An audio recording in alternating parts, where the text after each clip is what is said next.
Welcome to Nth Store, and today, let's see how you can connect a TC22 or TC27 or similar mobile computers to an eConnex adapter on an RFD40 RFID reader. The RFD40 is a powerful RFID sled reader by Zebra Technologies which supports mobile computers like the TC22 or TC27 or even user smartphones as display.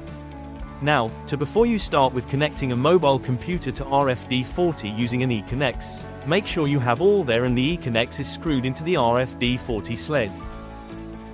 Now, step 1, attaching a TC22 or TC27. Slightly push the mobile device into the front of the eConnex adapter and then gently press down for it to lock. That's it.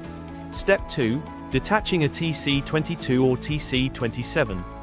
To detach it, slightly pull the device out of the adapter from the bottom end and then pull it out of the adapter. That's all. Thank you for watching the video. Make sure to like and subscribe.